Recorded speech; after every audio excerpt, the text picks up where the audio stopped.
Assalamualaikum Betul, warahmatullahi benar-benar Pak. wabarakatuh. Berjumpa lagi dengan saya di sini di channel kesayangan kita Apologet Islam Indonesia.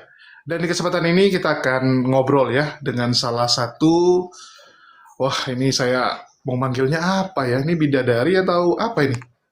Ya kita tahu sendiri ini adalah Mbak Natalia Iriani ya, seorang mualafah yang saya rasa sebagian teman-teman sudah kenal. Ya bahkan bisa dibilang beliau ini atau Uti inilah yang benar-benar luar biasa nih gironya dalam melawan para Polikarpus ya, terus juga bisa dibilang sebagai ikon ya, kalau saya bilang udah kayak ikon dunia debat nih, karena jarang-jarang kita punya Uti yang secantik Mbak Natalia ini. Ya boleh perkenalkan diri dulu Mbak Natalia. Ya, bismillahirrahmanirrahim. Assalamualaikum warahmatullahi wabarakatuh. Ya, penonton setia channel Apologet Islam Indonesia, perkenalkan saya Khadijah.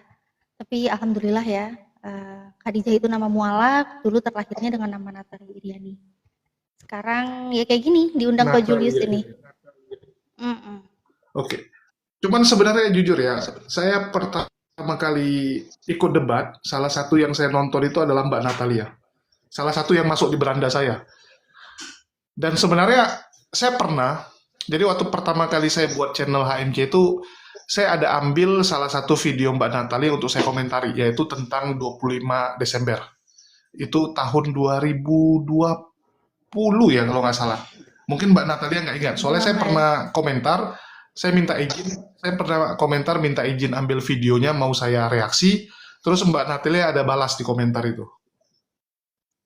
Itu pertama sekali Lupa saya buat udah lama. channel, ya di iya, di akhir 2020, terus video pertama tuh saya mereaksi beberapa video, baru di tanggal 1 2021-nya saya pertama sekali live.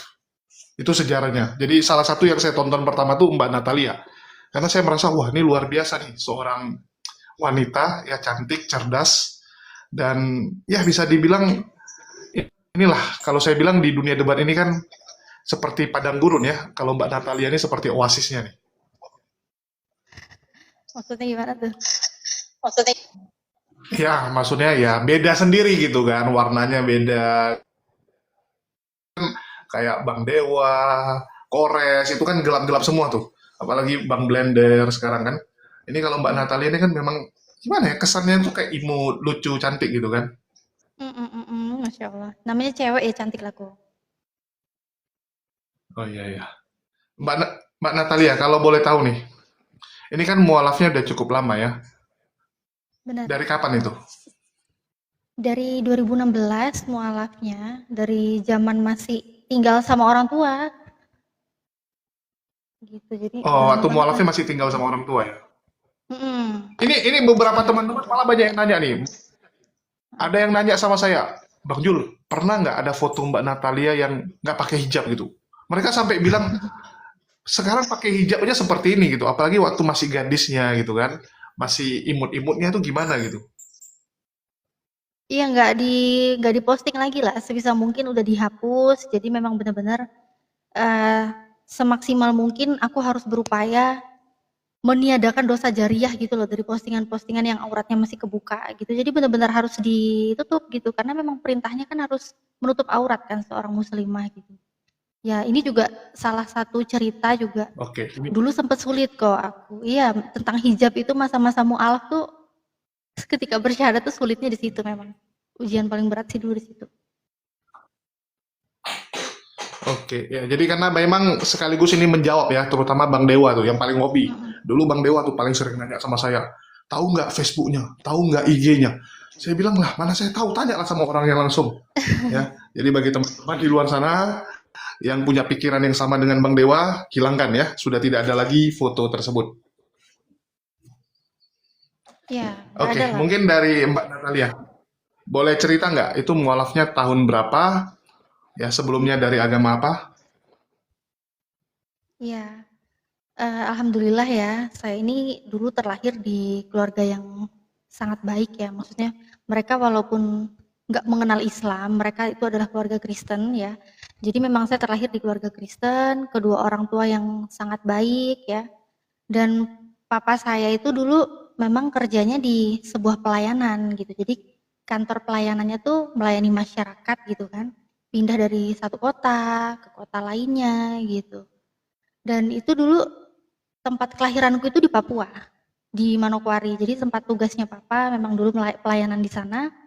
Terus masih bayi aku pindah ke Kalimantan dan kerjaan papa pun masih sama ya, bertahun-tahun itu mengabdi untuk pelayanan masyarakat, LSM dengan embel-embel kekristenan gitu. Jadi memang aku dulu agama lamanya Kristen gitu. Dan dulu tuh memang dididik Oh, bokap Kristen itu, bokap di LSM Kristen. iya, LSM Kristen.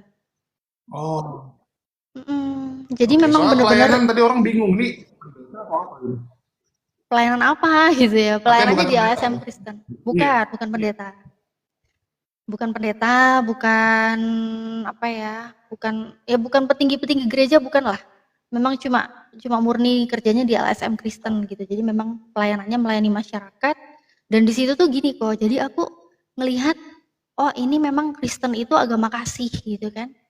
Memang benar-benar kemana-mana ini memperlihatkan kasih Yesus itu nyata, membantu masyarakat yang kurang mampu gitu kan, yang nggak bisa sekolah disekolahin, yang sakit nggak bisa berobat itu dibiayai sampai sembuh gitu. Terus yang nggak punya pekerjaan itu dikasih lapangan pekerjaan, bahkan diberikan modal untuk usaha itu dari kantornya papa ya, bukan duitnya papa pribadi gitu, dari kantornya papa gitu kan. Nah jadi di situ aku benar-benar melihat ini Kristen ini wow, ajaran kasih gitu. Kasih Yesus tuh nyata banget gitu kan. Jadi hal-hal kayak gitu Oke, tuh itu ngebuat, sampai sekarang masih.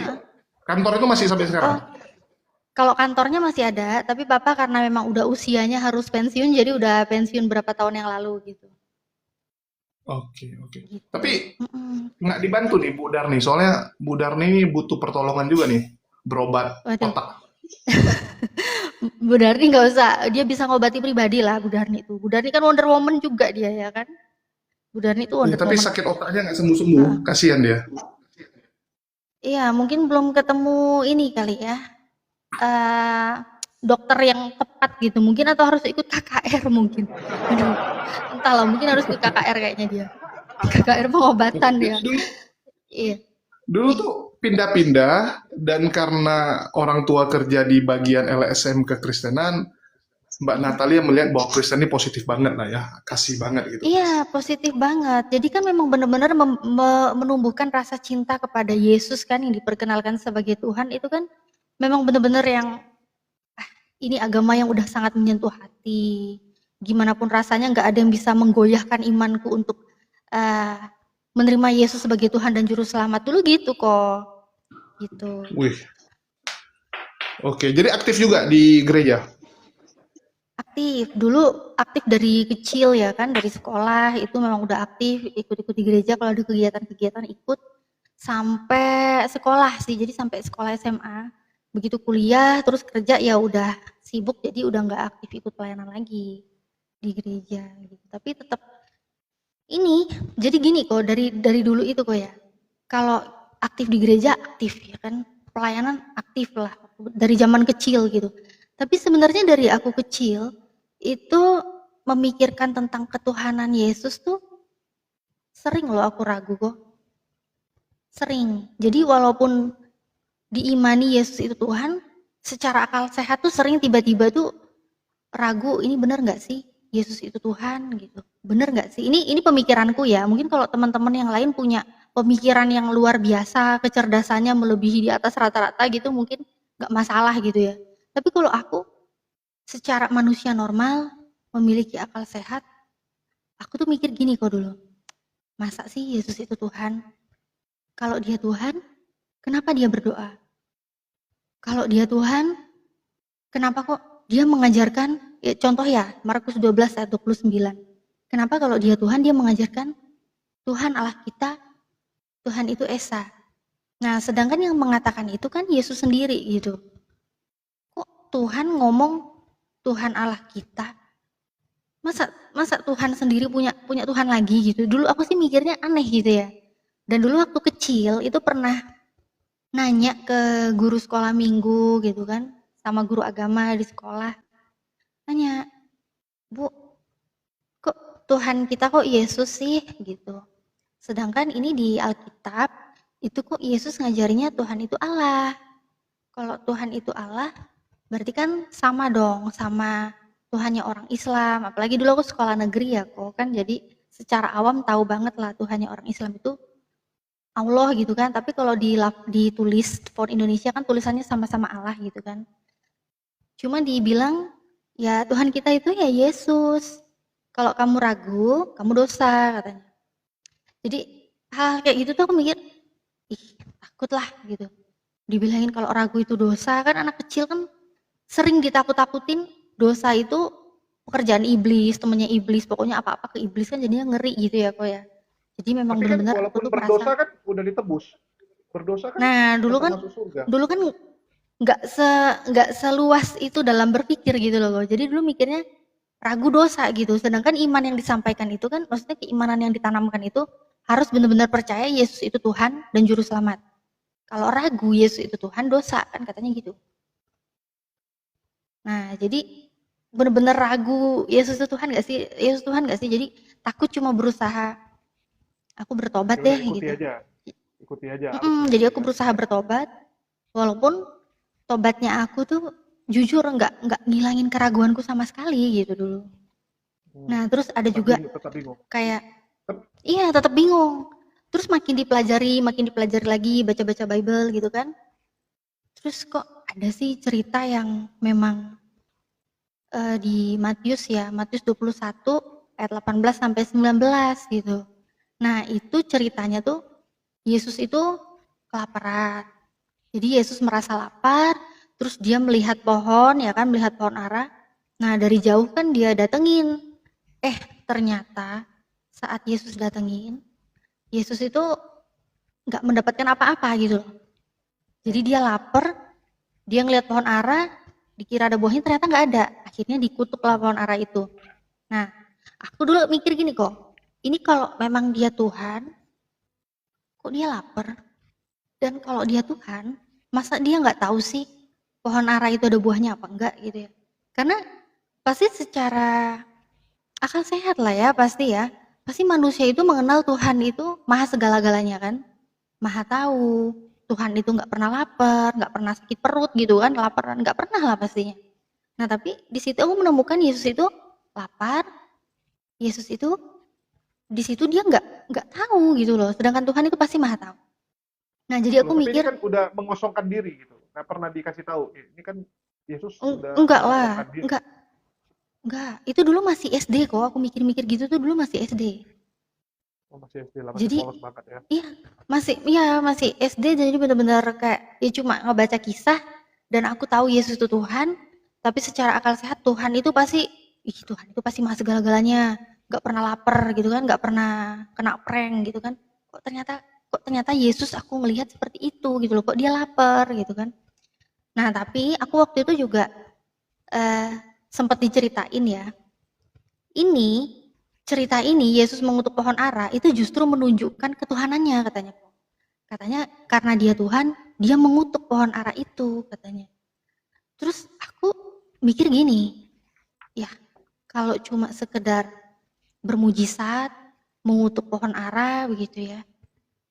Jangankan Yesus gitu loh. Kan dari sekolah minggu juga banyak diceritain ya kan. Kayak Nabi Musa gitu kan, tongkatnya jadi ular gitu kan. Terus Yunus gitu kan, di perut ikan. Banyak sekali mujizat-mujizat yang memang apa ya, itu biasa aja gitu loh, hanya untuk menunjukkan bahwa dia itu utusan Tuhan kan begitu. Nah tapi Dan kenapa aku tetap juga harus mikir, kutuk gitu kan?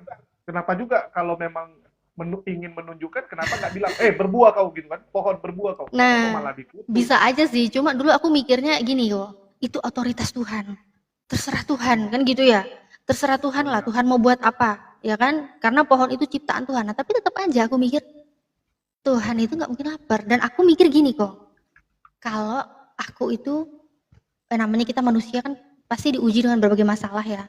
Nah kalau saat kondisi aku sedang lapar, terus aku berdoa nih, Tuhan aku minta makan. Ternyata Tuhan tempat aku berdoa itu, tempat aku memohon itu, ternyata Tuhannya juga lagi lapar. Nah, itu gimana gitu kan?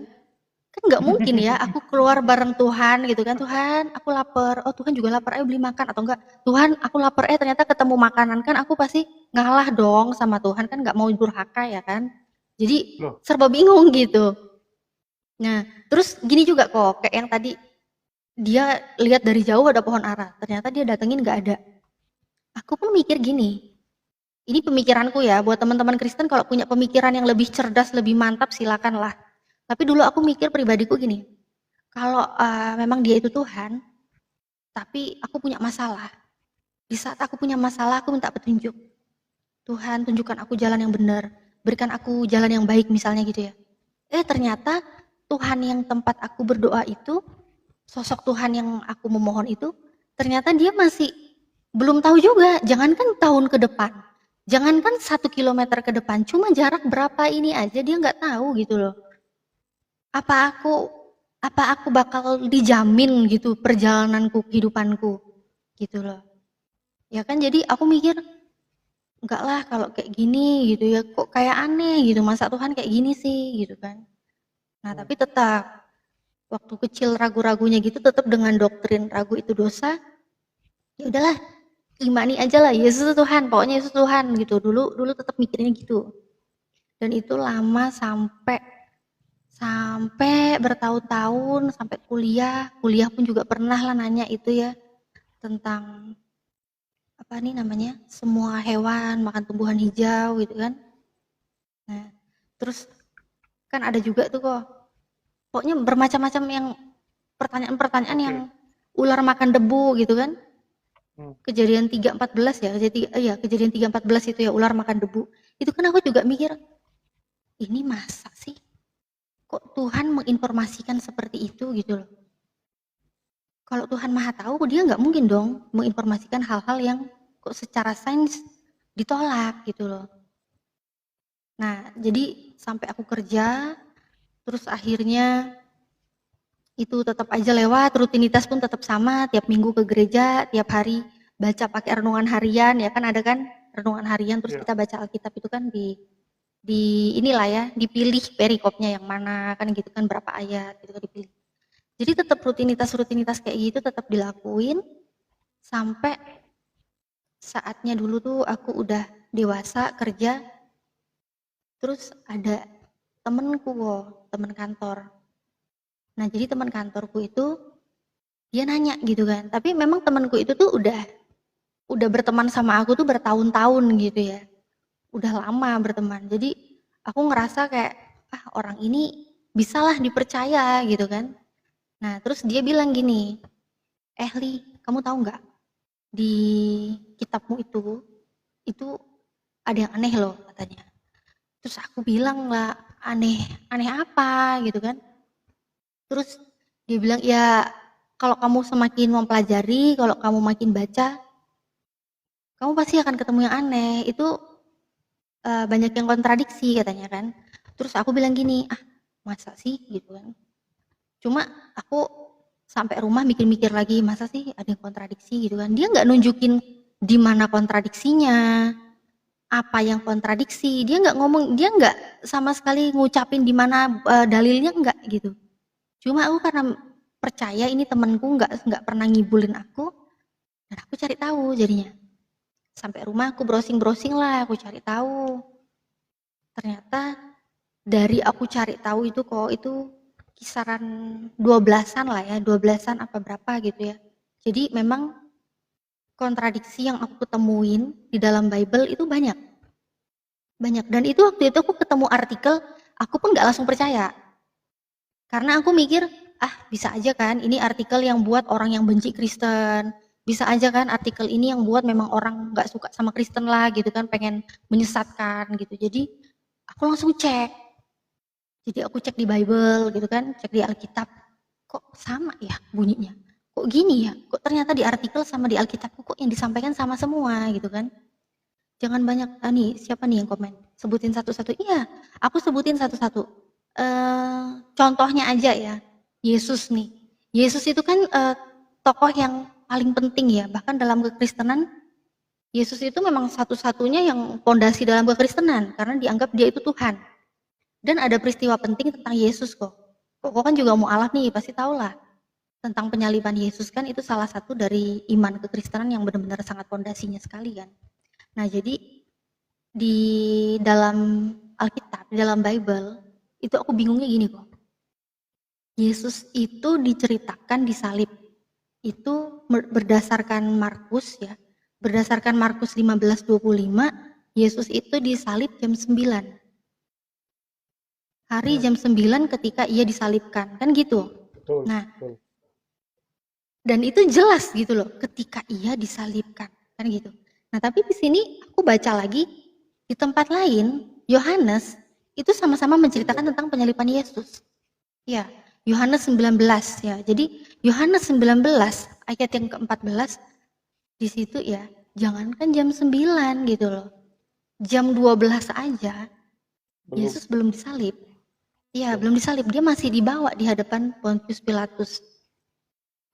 Ini aku mikir, ini kok bisa beda? Sedangkan kitab suci itu kitab yang berisi firman dari Tuhan. Tuhan nggak mungkin salah. Ya kan? Beda Ini Roh aku, Kudus yang menginspirasi. nah jadi kok, kalau dibilang memang itu kan mereka kan diurapi Roh Kudus, diinspirasikan Roh Kudus. Sekarang ginilah, Roh Kudus itu juga bagian dari iman Kristen itu adalah sosok Tuhan, ya kan? Bapa, Putra, Roh Kudus. Nah, sedangkan kalau memang Roh Kudus ini satu entitas dari Tuhan, berarti Tuhan nggak pernah salah dong. Oke, kalau dibilang ini informasinya dilihat dari dua saksi yang berbeda. Mau dua saksi yang berbeda, mau Markus maupun Yohanes, sumbernya sama kan? Sumbernya satu, sumbernya Tuhan.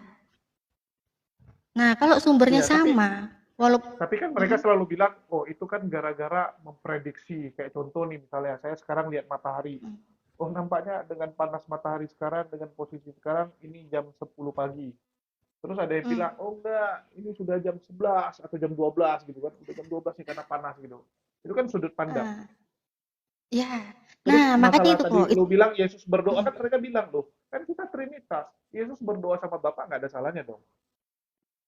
Ya, makanya tadi saya bilang, kalau mengenai ketuhanan, Yesus itu berdoa kalau diimani itu Trinitas dan mereka punya teori yang lebih tinggi keilmuannya, silakan gitu loh.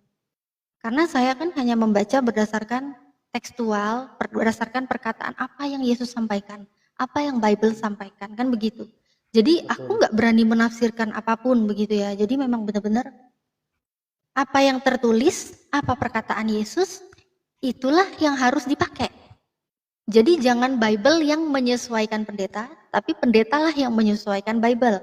Guru sekolah minggulah yang harus menyesuaikan Bible.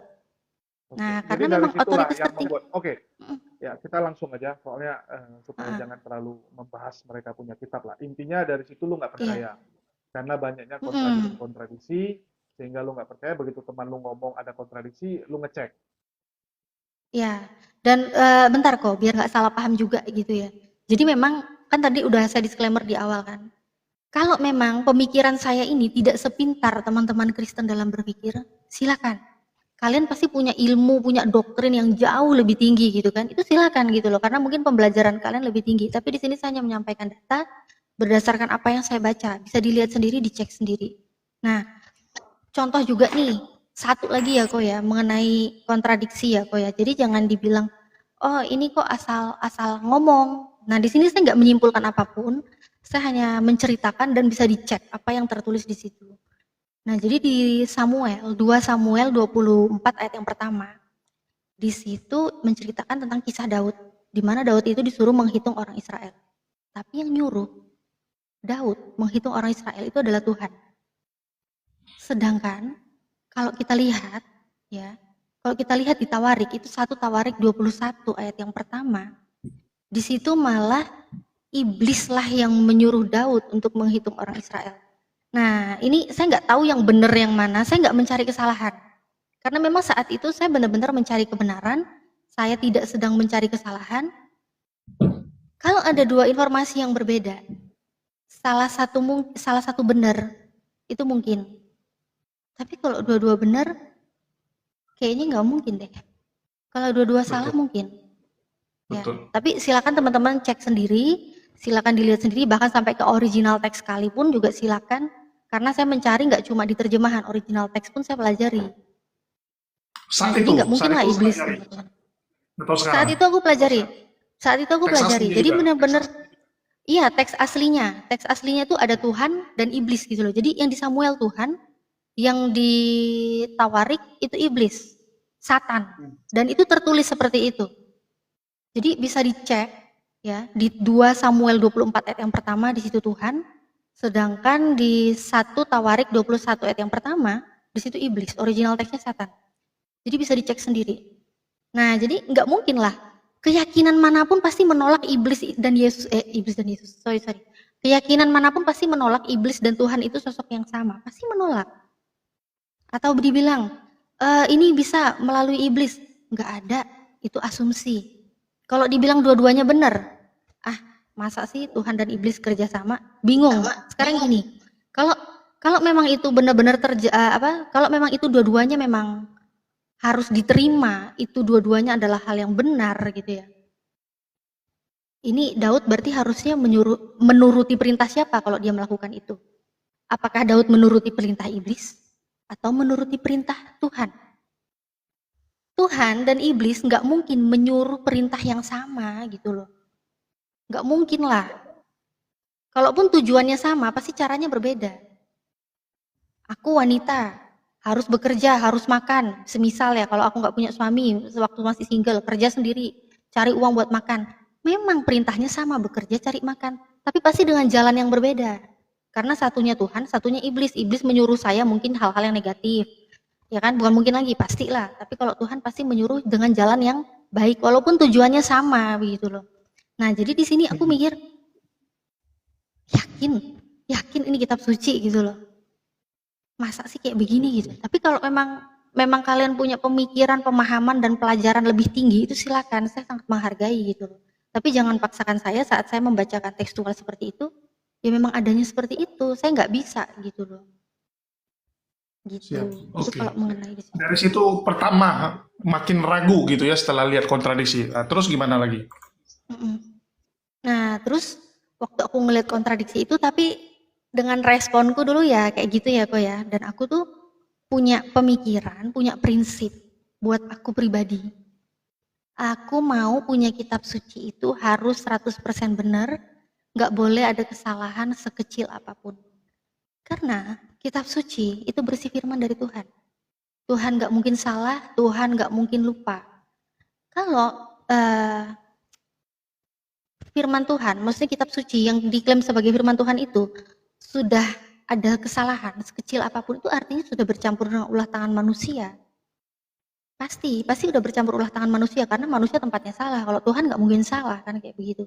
Ini buat saya pribadi, jadi saya merasa ini udah begini nih.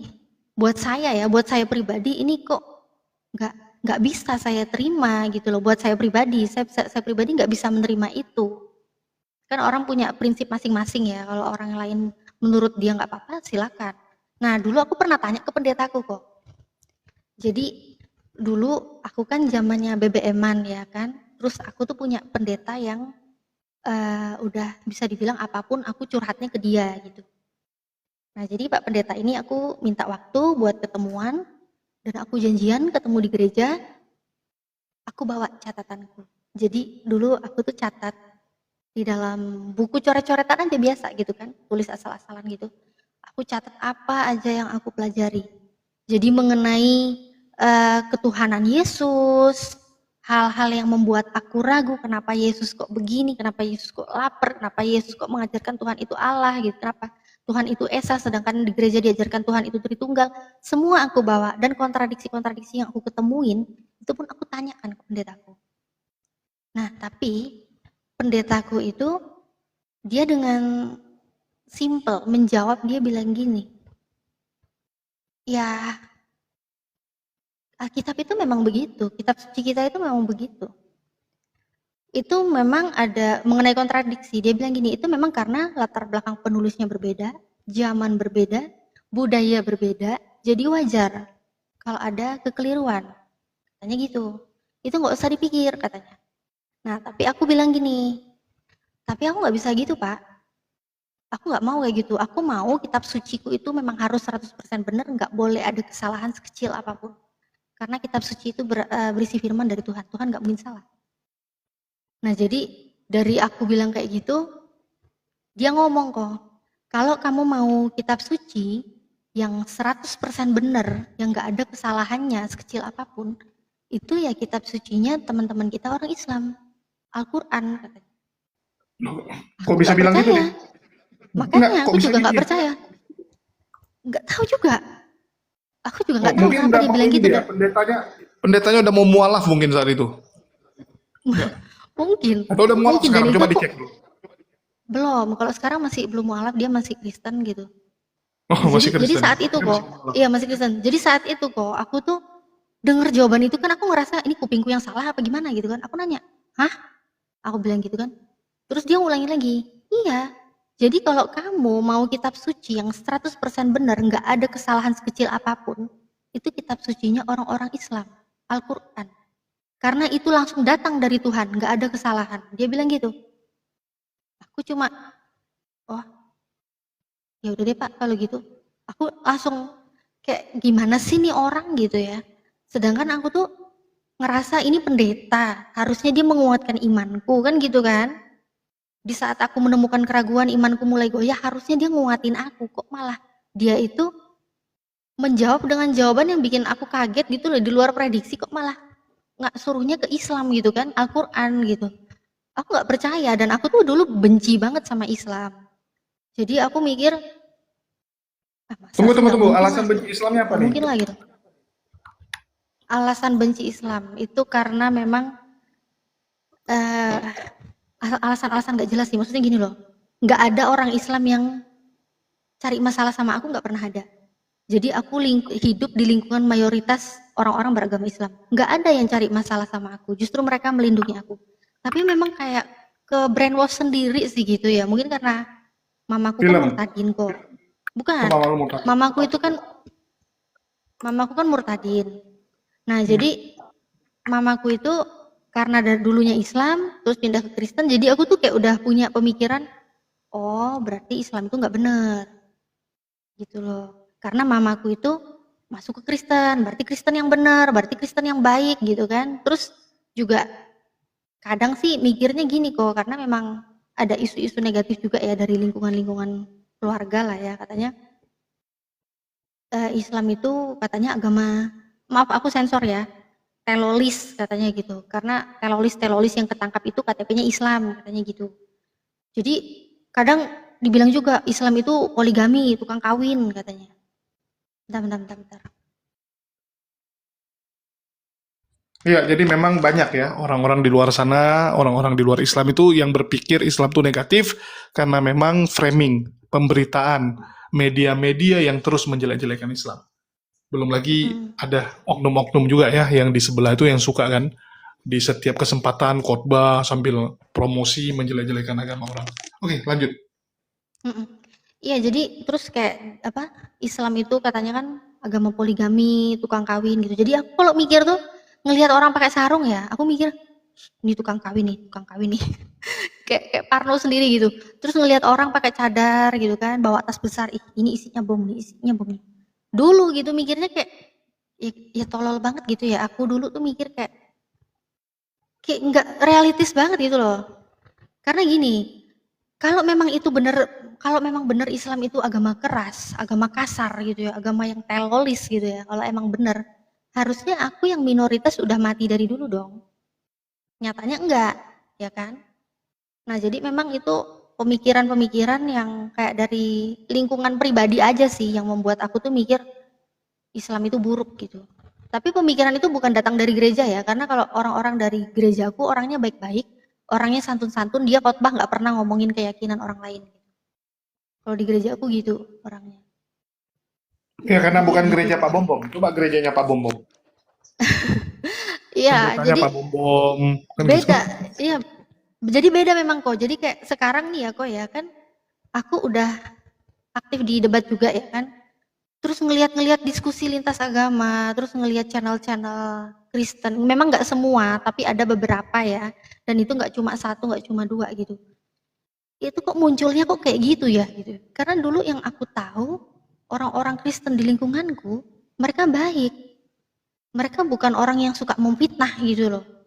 Tapi ternyata kok kita lihat di sosial media ini beragam ya, ada aja oknum-oknum yang kayak begitu gitu loh.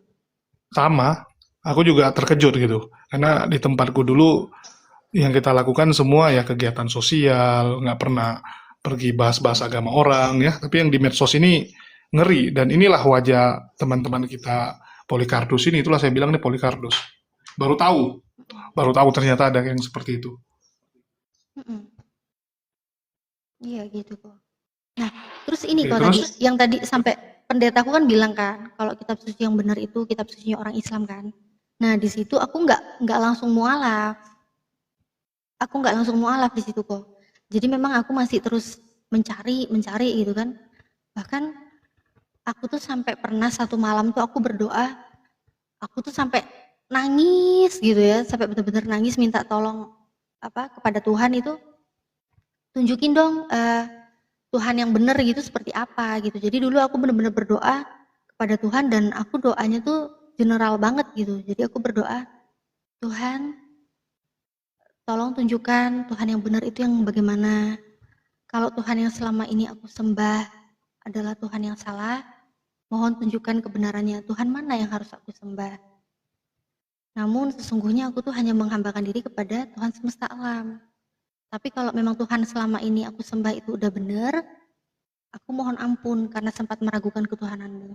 Nah dulu aku berdoa kayak gitu tuh, itu malam-malam dan sampai benar-benar penat gitu kok, di pikiran tuh udah ngerasa, gimana ya kok ya, perang doktrin sama akal sehat gitu loh kok. Jadi benar-benar gak enak sampai aku nangis, terus udahlah itu kan udah malam ya, tidur, dan ternyata pagi-paginya itu juga aku herannya gini kok. Pagi-pagi, rutinitas biasa mau ke kantor, lah kok ternyata tiba-tiba papaku itu nunjukin Yohanes 13:13 gitu. Nah, Yohanes 13:13 itu pun aku baca kaget gini. Kamu menyebut aku guru dan juga Tuhan, memang katamu tepat, memang akulah guru dan itu tepat, memang akulah guru dan juga Tuhan, kan kayak gitu kan. Aku ingat dulu temanku itu pernah bilang kalau di kitabmu itu Yesus ngaku akulah Tuhan dan sembahlah aku mau masuk Kristen katanya. Nah temanku yang ngomong itu, dia tuh udah pernah mualafin satu orang. Nah jadi aku mikir, ih ini bisa nih aku kasih nih, walaupun gak ada kata sembahlah aku. Tapi kok waktu aku baca itu juga, Yohanes 13:13, habis malam berdoa kayak gitu, pagi-pagi baca itu aku langsung ngerasa kayak orang yang bersalah banget gitu loh kok. Jadi aku ngerasa, ih ampun Tuhan, ternyata Yesus itu memang Tuhan, ternyata ada ayatnya, Yesus itu Tuhan gitu. Nah jadi itu aku langsung ngerasa bersalah banget gitu kan. Terus aku seneng tuh kan, aku tunjukin ayat ya, maksudnya senengnya karena baca Yohanes 13:13 itu, seneng ternyata memang Yesus itu Tuhan, aku tunjukin ke temanku biar dia masuk Kristen gitu kan. Apalagi dia levelnya udah pernah mualafin, pasti kalau dia masuk Kristen keren lah gitu ya. Nah jadi aku tunjukin, Mas, ini Mas, ada ayatnya, Yesus ngaku dia Tuhan, walaupun gak ada kata-kata sembahlah aku. Terus dia dengan santai kok, dia bilang gini, emang kamu yakin itu aslinya memang kayak gitu? Kamu yakin itu gak ada yang berubah-ubah? Kamu yakin aslinya kayak gitu? Nah, jadi aku cuma bilang, ya aku punyanya cuma ini, aku ngomong gitu kan. Aku punyanya cuma ini, tulisannya udah kayak gini. Ya karena dia ngomong, kamu yakin aslinya kayak gitu, nggak ada yang berubah, aku langsung mikir lagi, ini aku harus cari tahu lagi nih aslinya nih. Aslinya nih gimana gitu. Terus sampai rumah aku belajar lagi lah, punya PR lagi, aku cari tahu. Dan ternyata memang aku lihat di Alkitab Sabda itu ya, Alkitab Sabda itu kan banyak versi ya kok ya. Jadi ada yang versi terjemahan lama, terus kuno, apalagi kan kuno itu kan banyak banget ya tahun-tahunnya itu ya. Nah jadi di situ tuh aku ngelihat, loh kok dulu disebut guru dan tuan, junjungan, kayak gitu. Itu versi-versi lamanya. Jadi aku mikir ini kok dirubah-rubah sih? Aslinya gimana gitu. Nah sampai aku ingat aslinya gimana, aku cari. Ternyata aslinya itu kurios.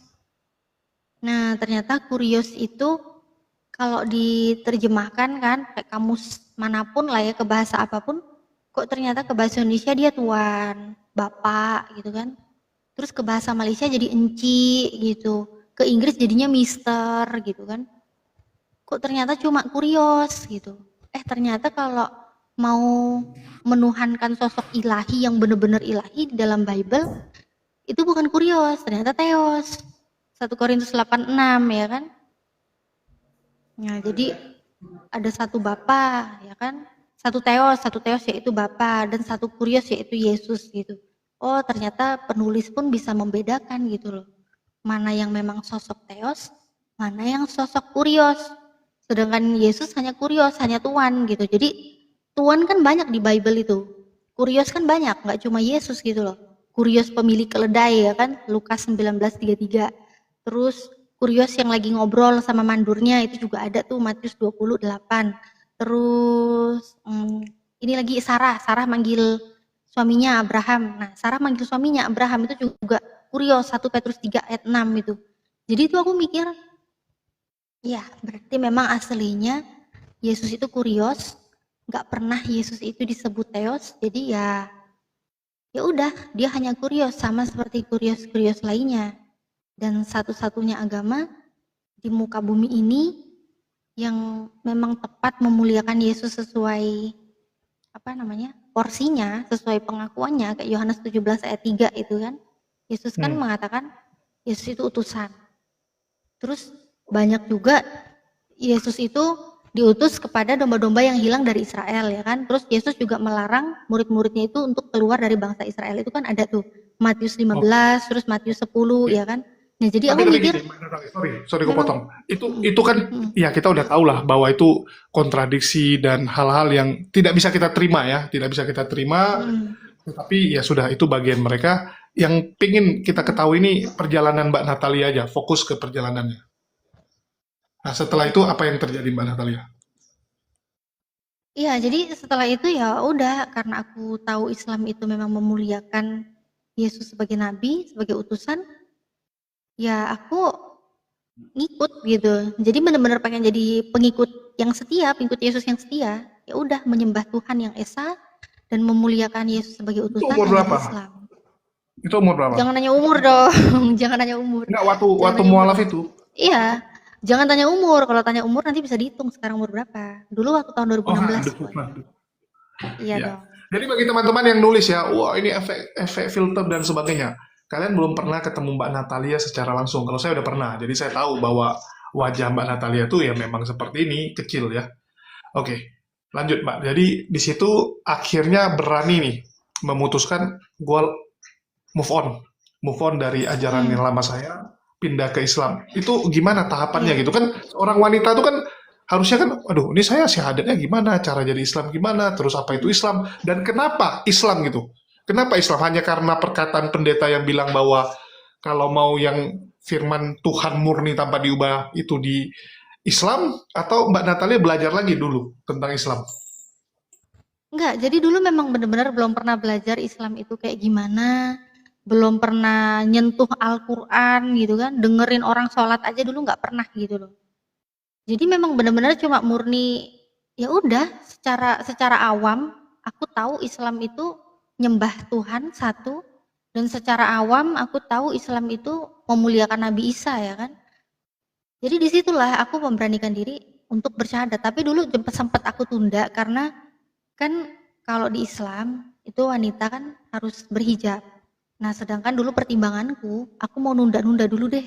Nunggu aku bener-bener siap berhijab baru aku mau masuk Islam. Nah, tapi dulu aku disadarkan ya. Jadi pas aku pulang kantor dulu temanku nanya, "Kamu kan dia karena udah sering sama aku kan, jadi dia tahu ya kehidupanku gimana, pelajaran apa yang aku pelajari gimana, imanku gimana selama ini konsulnya ke dia juga. Jadi dia nanya, "Kamu tuh sebenarnya gimana sih sekarang? Kamu tahu Islam itu agama yang benar?" "Tahu." "Kamu yakin Yesus itu cuma utusan?" "Yakin." "Terus kamu percaya Nabi Muhammad itu utusan Allah?" "Iya, aku percaya." Aku ngomong gitu. Terus dia bilang, "Ya udahlah kalau gitu kamu syahadat aja sekarang. Kita nggak ada yang tahu loh umur kita sampai kapan. Terus aku bilang lah, aku tapi belum siap. Kan kalau jadi seorang muslimah itu kan harus berhijab. Aku masih tinggal sama orang tuaku, aku belum bisa kayak gitu. Terus akhirnya dia bilang gini, ya udahlah, kamu maksimalkan aja sebisa kamu. Tuhan itu maha tahu, Tuhan itu maha pengampun. Kamu maksimalkan aja sebisa kamu tetap mohon ampun kepada Allah. Ya udah, kamu jalanin. Karena apa? Kita nggak ada yang tahu umur kita sampai kapan. Itu dulu di mobil itu kok. Jadi pulang kantor ngobrol di mobil gitu. Terus kita nggak tahu. Ini 5 menit ke depan kita nggak tahu. Ini di depan mungkin kita ada kecelakaan kita nggak tahu. Atau mungkin nanti kamu pulang, kamu tidur ternyata ada sesuatu yang terjadi sama kamu besok nggak bisa bangun lagi. Kita nggak ada yang tahu. Yang menentukan akhiratmu itu sekarang. Ngomong kamu masih hidup, kita nggak tahu umur kita sampai kapan. Terus ya udah. Akhirnya aku mikir, ya juga ya. Dia bilang jangan menunda kebaikan. Ya udah saat itu juga aku langsung memberanikan diri, syahadat, dan syahadat di mobil, hanya dituntun sama temen aja dulu ya. Jadi perjalanan di pulang mobil. syahadat, iya syahadat pertama di mobil. Jadi benar-benar langsung syahadat di mobil. Terus setelah syahadat langsung dianterin ke toko-toko hijab gitu. Jadi langsung beli kerudung seadanya, baju-baju muslim seadanya gitu. Yang penting aurat udah ketutup dah gitu aja. Dan perjalanannya jadinya berat banget itu, menutupi keimanan di tengah-tengah keluarga yang masih Kristen, aku harus berhijab gitu. Sulitnya di situ. Itu kalau boleh tahu pulangnya pakai hijab? Pulang ke rumah? Enggak. Oh gini kok, jadi dari toko kan langsung pakai hijab ya kan. Oke. Terus udah deket rumah, ngerasa nggak aman, itu hijab langsung dilepas, masukin di tas. Terus besoknya pun gitu lagi. Jadi hampir setahun aku tuh nyembunyiin keimananku. Jadi setelah syahadat aku sembunyiin keimananku tuh hampir setahun, dan rutinitas kantor, rutinitas keluar lah kemanapun. Hijab itu aku taruh di tas. Terus udah agak jauh gitu kan, udah agak aman gitu, itu baru pakai hijab. Terus nanti pulang dari kantor pun sama. Jadi di kantor masih pakai, sampai pulang tuh masih pakai, tapi udah deket rumah langsung aku lepas lagi. Jadi bisa-bisa aku tuh mampir di ATM atau di rumah temen gitu buat lepas pasang hijab tuh kayak gitu, dan itu nggak enak banget gitu. Jadi saat aku ngelepas kan ada momen-momen di saat aku ngelepas kan, karena merasa takut ya, maksudnya takutnya tuh bukan takut diusir atau apa, enggak, aku cuma takut menyakiti hati orang tua aku gitu loh. Kalau mereka tahu aku Islam tuh aku takutnya mereka tuh sedih gitu. Nah jadi waktu aku lepas pasang hijab, aku tuh cuma dalam hati tuh mikir gini, ya Allah ampuni aku, ya Allah ampuni aku gitu. Karena memang benar-benar ngerasa nggak nyaman, diliatin orang, dan rasa takut banget. Aurat itu udah dilihat orang karena udah berislam ya kan, udah kewajiban pakai hijab, sedangkan rambut dilihat orang, leher masih kelihatan orang, telinga kelihatan orang, itu jadi ngerasa tuh udah bersalah banget. Ya Allah ampuni aku, ya Allah ampuni aku gitu. Jadi ya semoga aja lah Allah ampuni gitu. Oke. Kayak gitu kok. Tapi itu belum ke masjid untuk syahadat secara istilahnya untuk dapat sertifikat gitu. Nggak ada. Belum. Bang Jadi Jul, oh ya, Bang Jul, izin Assalamualaikum. Bang Jul. Oke. Assalamualaikum Opung. Ya silakan Opung. Waalaikumsalam warahmatullahi wabarakatuh. Mbak Natalia Iriani, dengan sangat mohon mungkin juga ikut Pak Jul juga ini, mohon kami berdua. Kalau bisa nanti biar saya buat dalam bentuk tulisan, editing nanti biar saya bantu dalam bentuk tulisan. Ini kan suatu kebenaran ya, bukan dibenarkan, bukan pembenaran, suatu kebenaran. Temuan-temuanmu yang demikian itu suatu pengalaman amat sangat berguna bagi kaum muslim dan muslimah yang memperdalam akidahnya. Terus kemudian bagi yang masih ragu-ragu setelah membaca nanti uraiannya Mbak Natalia ini, bisa semakin kuat, semakin kukuh dia dalam pendiriannya. Mungkin dengan cara itu juga dia mendapat hidayah lebih cepat, jadi tidak lama-lama dia tersiksa. Jadi ya kami mohonlah berdua sama Pak Koh Jul dengan saya, tolong buat tertulis, nanti editingnya biar saya deh. Saya editing sedemikian rupa yang bagus nanti dalam bahasa tata Lengensnya itulah tambah-tambah ilmu. Bila perlu ilmu-ilmunya sedemikian rupa nanti kami tambahin sama Bang Just. Khususnya saya pribadi, kalau ada naskah-naskah demikian itu, Mbak Natalia itu tugasnya hanya bikin naskahnya aja. Kalau untuk bentuk tulisannya itu nanti biar kami edit sedemikian rupa, tidak merubah makna dan juga tidak mengurangin. Mungkin kami tambahin dalam bentuk penyempurnaan. Bagaimana, Kojul? Setuju? Mantap, mantap. Nah, itu dia. Nanti biar kami editing, yang itu sangat-sangat. Nanti kita cari judulnya apa. Ataupun judulnya yang ada sekarang ini juga bagus itu. Kesaksian mualaf Natalia ini juga bisa. Ataupun jangan menyebut-nyebut nama, jangan pribadi. Tapi nanti dalam bentuk judulnya itu, dalam bentuk ilmiah nanti saya carikan yang paling bagus sekali gitu. Jadi naskahnya aja tolong tuangkan dalam bentuk tulisan. Kemudian nanti dari segi akademiknya saya insya Allah bisa. Dari segi akidah maupun kajian-kajian Islaminya nanti dari Pak Jul untuk kami editing yang bagus gitu. Gimana Mbak Natalia? Silakan respon. Ya, gimana ini kok diatur aja itu. Tapi kalau untuk nulis-nulis kan aku nggak ini ya, maksudnya Nggak berbakat. nggak jiwanya gitu, nggak berbakat gitu. Dulu juga Ya, pernah nanti tuh cari ditawarin gitu nulis. ya nanti di belakang aja itu Opung. Kira-kira gimana formatnya yang bagus. Coba istilahnya ya yang nggak memberatkan Mbak Natalia juga gitu kan, yang gampang lah. Apa dengar dulu dari Mbak Natalia, nanti baru dituangkan dalam bentuk tulisan gitu. Begini Kojul, maksudnya mungkin tidak berbakat menulis, tapi setidak-tidaknya ada juru tulisnya gitu. Nah, ada juru Ya, dicari tulisnya. juru tulisnya dulu gitu. Ya, seperti tadi secara jelimet ajak tukang tulismu, nanti dia tuangkan dalam bentuk naskah. Kami terima saya dengan Bang Jul, baru kami tuangkan dalam bentuk buku. Buku itu kan harus mengandung ataupun memuat ilmiah dengan kajian-kajian sedemikian rupa. Yang jelas itu kita tidak pakai literatur, tapi kita nanti memakai literasi. Karena berasal dari narasi, nanti kita tuangkan dalam bentuk kajian-kajian narasinya. Apa namanya tadi saya bilang, literasi-literasi yang ada. Ya, Gitu. siap, Opung. Ya, mungkin Oke, kita lanjut ya, saya izin mohon dulu Natalia mundur dulu karena ada tamu ya. siap, makasih. Assalamualaikum warahmatullahi wabarakatuh. Waalaikumsalam Waalaikumsalam warahmatullahi warahmatullahi wabarakatuh. Ya, mungkin dari situ tadi kita lanjut ya, Mbak. Jadi Mbak Natalia ini ya sudah Islam saat itu, tapi belum secara ini ya, secara legal Secara negara. legalitas belum. Karena waktu itu usia itu kan udah ada KTP, toh. Udah dong, udah kerja, udah ada Udah ada KTP. KTP. Udah ada KTP, tapi KTP-nya masih agama yang lama. Nah, itu sampai kapan tuh baru diurus tuh?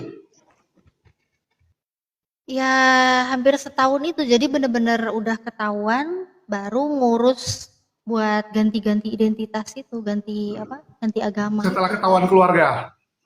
Iya, setelah ketahuan keluarga, baru ganti KTP. Itu waktu ketahuannya itu gimana tuh? Apakah waktu pulang langsung dilemparin pakai barang kah atau langsung, Enggak. "Woi, keluar kau dari rumah ini"?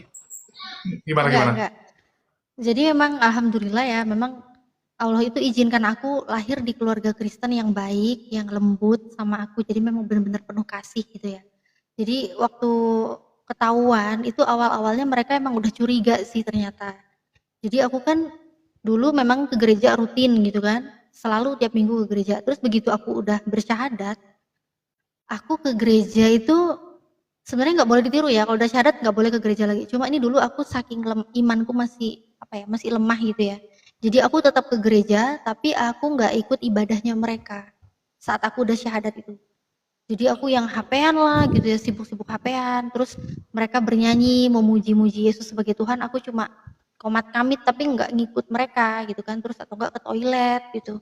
Dan itu pun, Tapi berdiri nggak? Waktu nyanyi kan berdiri atau lu duduk main iya, HP jadi terus kalau berdiri ikut berdiri gitu. Orang duduk ikut duduk gitu kan. Jadi biar nggak kelihatan orang bego juga gitu ya. Jadi benar-benar cuma ikut berdiri, ikut duduk, berdiri gitu. Terus sering ke toilet gitu kan untuk ya Itu lu habis-habisin gereja sama waktu siapa? gitu. Sendiri atau sama teman-teman, sama keluarga? Sama keluarga, sama mama, sama papa. Oh, sama Nah, mama jadi papa di gitu. situ ya, jadi di situ tuh kan teman-temanku yang udah tahu aku nih Islam, teman-temanku tetap nge-keep gitu loh. Jadi mereka tetap ngubungin aku gitu kan, Nat, kamu jangan sampai ini ya, jangan sampai murtad ya, kamu jangan inget ya, kamu jangan goyah lagi, kamu udah yakin Tuhan itu Allah, udah banyak-banyakin syahadat, kamu selama di sana hatimu bersyahadat biar kamu nggak kemana-mana katanya gitu.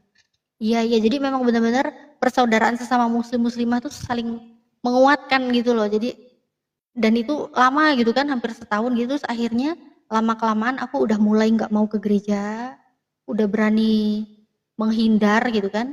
Nah, terus pernah juga aku satu hari itu pas hari Minggu kok. Itu aku tuh penat banget entahlah. Jadi kayak udah bener-bener muak menyembunyikan keimanan. Dan aku tuh dulu keluar seharian sama teman-teman aku dari pagi. Dari pagi seharian sampai malam dan selama keluar dari rumah tuh aku ngomong gitu sama teman-temanku. Selama jalan-jalan tuh aku bilang, gimana ya caranya ngasih tahu ke keluargaku supaya mereka tahu aku tuh udah Islam. Aku nggak pengen sembunyi-sembunyi terus kayak gini, nggak enak, sholat sembunyi-sembunyi, nyuci kerudung juga jemurnya di kamar gitu kan. Peralatan sholat harus dikunci rapet-rapet, nggak enak kayak gitu. Pengen ngasih tahu ke mereka. Ya macam-macam lah idenya mereka gitu kan. Ada yang nyuruh langsung ngomong terus terang, ada yang macam-macam idenya. Terus ada lagi yang ngasih saran, kamu tenang aja, berdoa aja yang benar, nanti Allah pasti tunjukin jalannya. Kalau memang waktunya mereka akan tahu, pasti mereka akan tahu. Apa yang terjadi, semua ujian buat kamu itu pasti udah bener-bener Allah tahu itu yang terbaik buat kamu. Kamu pasti kuat, katanya gitu. Ya udahlah jadinya aku dengan hati yang udah gelisah pengen ngasih tahu, kok ternyata pas hari Minggu itu aku pulang agak malam ya, jadi udah kan ibadah di gerejaku dulu ada 3 kali pertemuan ya, 3 apa 4 gitu lupa aku. Jadi kan ada pagi, siang, sore, terus malam gitu ya kan. Jadi sampai jam ibadah itu tuh yang terakhir juga udah nggak ada waktunya lagi gitu loh, baru aku sampai rumah. Nah terus pas sampai rumah itu tuh pas lagi kakakku datang. Kakakku pas lagi liburan datang ya kan. Kan kakakku udah nikah gitu kan, tapi pas dia lagi datang ke rumah, ke Malang lagi liburan, terus dia heran gitu. Dia nanya sama aku, Dek, kamu dari mana aja? Jalan-jalan, aku gitu. Kamu nggak ke gereja? Iya, aku nggak ke gereja. Kenapa kamu nggak ke gereja? Kamu udah nggak mau ke gereja lagi? Dia nanya gitu. Terus aku bilang, iya, memang aku udah nggak mau ke gereja lagi. Kenapa kamu udah nggak mau ke gereja lagi? Kata kakakku. Emang kamu kenapa? Kamu udah nggak Kristen? Iya, aku udah nggak Kristen. Aku bilang gitu. Terus kakakku nanya, loh kamu udah nggak Kristen terus kamu apa? Kamu udah Islam? Dia nanya gitu kan. Iya, aku udah Islam. Dari situ langsung kayak perasaan tuh langsung plong gitu, tenang banget gitu. Udah bisa jujur gitu ke keluarga. Karena memang kakakku juga mungkin langsung nuduhnya ke Islam karena dia curiga kok pakaian anak ini kok jadi panjang-panjang gitu kan.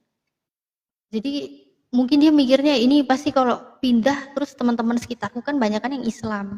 Jadi langsung tuduhannya kalau udah nggak Kristen berarti ya udah ke Islam gitu. Dan di situ memang benar-benar terjawablah saat hari aku di mana ragu harus ngasih tahu ke orang tua aku Islam dan Allah tunjukkan saat itu juga. Dan itu kakakku yang panas ya, kakakku kan cewek ya kan. Jadi tahulah cewek itu kalau ngamuk ya heboh ya. Jadi itu dia dari kamarku itu, kamarku kan di lantai 2. Dia langsung heboh, dia manggil mamaku, "Mama, mama," katanya kan dia teriak. "Ma, sini ma," katanya. Terus mamaku datanglah ke kamar. "Kenapa?" katanya. Terus kakakku bilang, "Nih ma, lihat nih ma, nih anak mama nih. Dia sekarang udah nggak Kristen ma, dia udah Islam ma," kata kakakku gitu. Terus mamaku cuma bilang gini, "Ah, emang iya? Iya ma, aku udah Islam." Terus kamu yakin kamu udah Islam? Kamu udah yakin pilihan kamu Islam? Iya ma, aku yakin, aku ngomong gitu. Terus mamaku nggak marah, mamaku cuma bilang gini, ya udahlah kalau emang itu pilihan kamu, mama juga udah curiga soalnya akhir-akhir ini kamu tuh udah berubah, kata mama gitu. Terus ya udahlah, jadinya mereka turun dari kamarku, aku nggak tahu mereka ngobrolin apa, dan akhirnya aku dipanggil, mereka ngobrol sama papaku ya, terus akhirnya aku dipanggil ke bawah, terus ada satu ruangan gitu kan, biasanya kamar kalau buat kakak-kakak lain yang datang gitu kan, atau tamu datang gitu. Terus di situ tuh jejer duduk gitu kan, duduk di bawah gitu. Aku ngelihat papaku udah nangis, mamaku udah nangis. Terus papaku nanya, "Lia, coba kamu cerita sama papa. Kamu kenapa kok ninggalin Yesus?" Terus aku bilang ke papaku, "Aku tuh nggak ninggalin Yesus, Pak. Justru karena aku tuh ngikut Yesus, makanya aku masuk Islam." Papaku langsung bilang gini, "Ampun Tuhan, ajaran macam apa ini?" Katanya gitu kan, sampai nangis-nangis gitu papaku. Terus aku bilang gini, "Ya ajarannya Yesus, Pak. Yesus itu hamba Tuhan. Dia punya Tuhan, Pak. Jadi karena aku ngikut, aku masuk Islam. Aku nggak pernah ninggalin." Aku ngomong gitu. Terus ya udah dia cuma nangis-nangis, nangis-nangis. Terus kakakku bilang, "Dek, lihat deh. Tuh, papa, mama, kita semua nangis di sini. Kamu kok bisa kayak gitu sih?" Katanya. Terus aku cuma bilang, "Terus gimana emangnya? Emang aku harus nangis juga gitu?" Gitu. Ya entah ya, aku kayak apa ya istilahnya kalau orang Jawa bilang kayak mokong, mokong gitu ya, kayak bandel gitu loh. Kok bisa-bisanya sih aku nggak ikut-ikutan nangis gitu kan. Nah terus, tapi alhamdulillah di situ aku jadinya mikir, ini benar-benar kekuatan yang datang itu Allah nguatin aku. Aku sama sekali nggak goyah keimananku walaupun aku ngelihat keluargaku nangis, orang tuaku nangis. Di situ sama sekali nggak menggoyahkan keimananku untuk balik lagi ke keyakinanku yang lama, nggak, sama sekali nggak kebawa gitu. Alhamdulillahnya di situ. Gitu kok.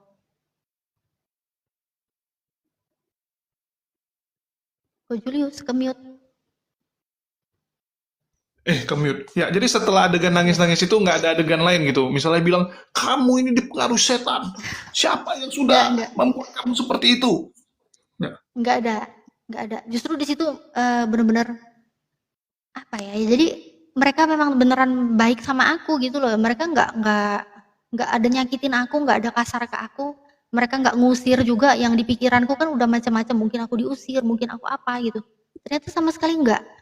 Mereka tetap sayang sama aku, baik sama aku. Justru dengan aku jujur memberitahukan keimananku ke mereka, mereka santai, mereka biasa saat aku ke apa namanya, ke kantor gitu kan, langsung pakai kerudung dari rumah, ya udah pakai aja dari rumah. Terus pas ada perayaan mereka hari Natal, keluarga semua datang ke rumah, ya nggak semua sih, maksudnya banyak gitu ya. Semua nggak muat juga rumahnya. Jadi saat keluarga-keluarga datang gitu kan, saudara-saudara datang ke rumah pas Natal, aku biasa aja ketemu mereka dengan pakaianku, pakaian muslimah, pakai kerudung. Mereka mau kaget ngelihat aku nyaman-nyaman aja gitu dengan inilah aku sekarang, aku udah seorang muslimah kayak gitu. Oke. Tapi nggak adil nih, kasihan nih, ada Cici Melon nih. Assalamualaikum, Mel. Waalaikumsalam, Natalia. Assalamualaikum. Waalaikumsalam. Ini Kalau Cici Melon Cimelisa itu ya? iya, yang diusir sama orang tuanya. Hahaha. Iya Cici. On cam Kalau Ci. dia diusir soalnya. On cam Ci, fallback Ci. Oke. Iya Cici Ya, Melon jadi ini aku pernah ketemu di Surabaya.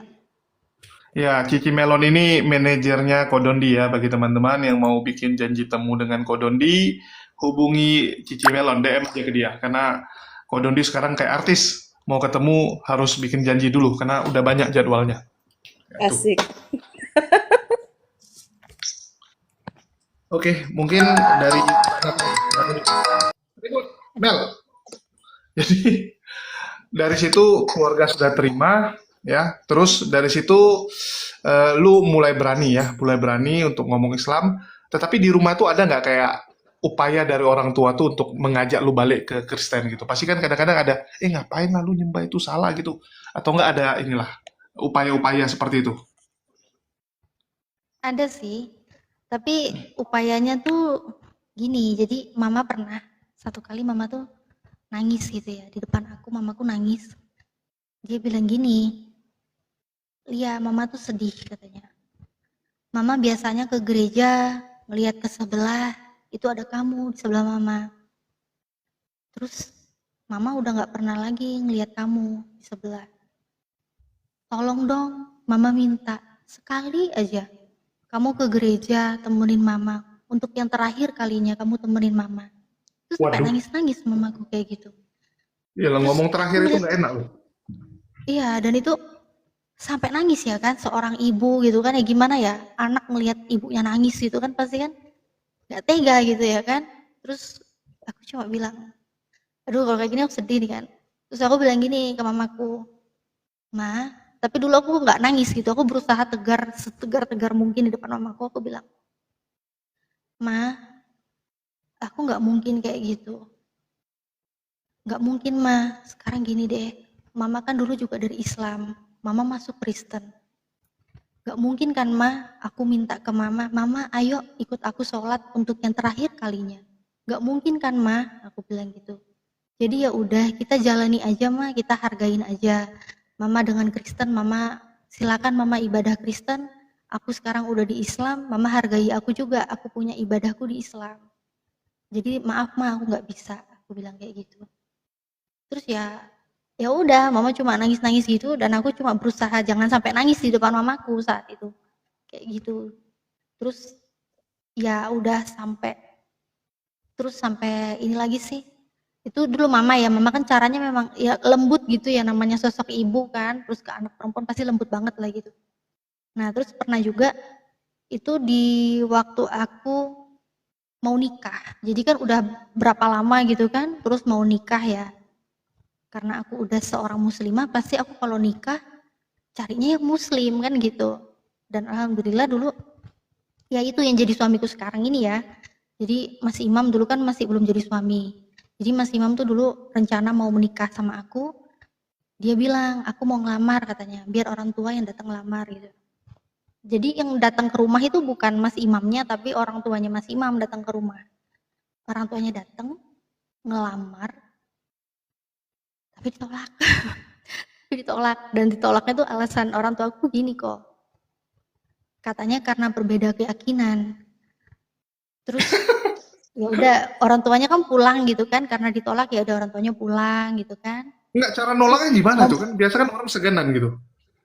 iya, kalau kalau dia langsung nolak dan aku ya udah diem aja gitu ya. Gimana orang tua ketemu orang tua kan ngobrol, katanya mau ngelamar anak saya mau nikah sama Natali katanya gitu. Terus papaku kan bilang, maaf gak bisa, karena gimana pun beda keyakinan gitu ya. Udah aku diem aja, jadi aku nggak bantah sama sekali. Saat orang tua aku ngomong nolak atau apapun aku nggak bantah gitu kan. Nah jadi pas kedua orang tuanya Mas Imam itu udah pulang dari rumahku, terus papa bilang, Lia, kamu kalau sayang sama papa, kamu jauhin dia. Kamu nggak usah sama dia. Loh kenapa pak? Aku tanya gitu. Aku kan tetap sayang sama papa, aku bilang gitu. Terus papaku bilang, ya kan kita berbeda keyakinan sama dia. Hah? Beda, aku bilang gitu. Nggak beda pak, aku ngomong gitu. Aku kan udah Islam. Jadi kalau ada laki-laki yang Islam untuk mau ngelamar aku, ya aku nggak masalah lah selama dia cocok sama aku. Yang penting dia seiman sama aku. Memang aku pasti kalau mau nikah aku carinya yang Islam juga, aku ngomong gitu. Terus papaku bilang, ya enggak lah itu beda iman. Ya beda iman sama papa, kalau sama aku enggak pak, papa tolong hargain, aku udah Islam. Jadi sekarang kalau aku mau mencari suami juga pasti suami juga yang agamanya sama kayak aku nggak mungkin cari suami yang Islam. Nggak mungkin cari suami yang Kristen, aku bilang gitu.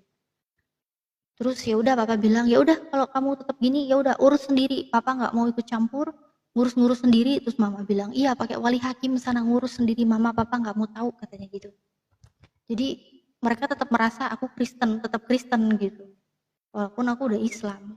Ya karena dibilang suruh ngurus sendiri ya udah akhirnya ngurus sendiri. Gitu. Ini bentar kok kenapa di bawah ada yang panas ya? Katanya gini, oh karena nikah, oh karena nonot katanya. Aduh. Kenapa ya bahasanya Aduh, gini ya? banyak kali. Ya, Dari tadi banyak sekali lalat-lalat yang sedang terbang. Aku pun bingung ya. Ini lebih banyak daripada yang lain.